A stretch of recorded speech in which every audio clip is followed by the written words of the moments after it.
This dinner recipe will surprise you. It's incredible and delicious. In a pan, I'll add oil, 500 grams of meat, stir, and let it fry.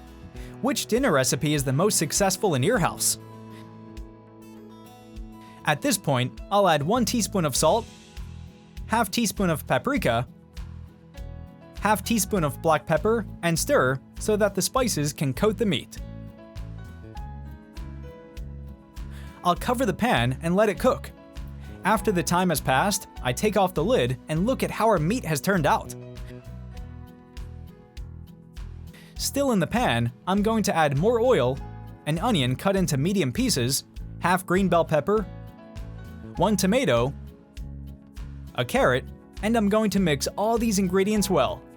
You guys, the mixture of these ingredients is perfect. The taste is incredible. Take the opportunity to make it at home too. In this bowl, I'll add 1.5 cups of water, 1/3 cup of soy sauce, 1 tablespoon of cornstarch, and mix well. This mixture makes all the difference in our recipe. It will give it that special flavor.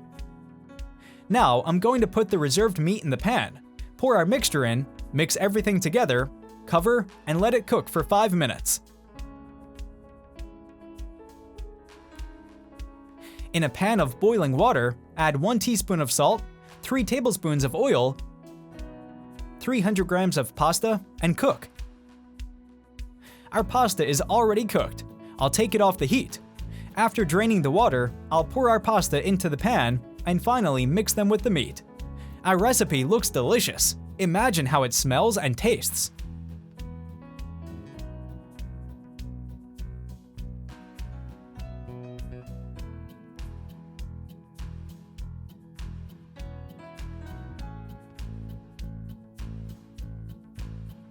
And our dinner is ready. I'm sure you'll want to make it as soon as possible. I hope you enjoyed it and see you next time.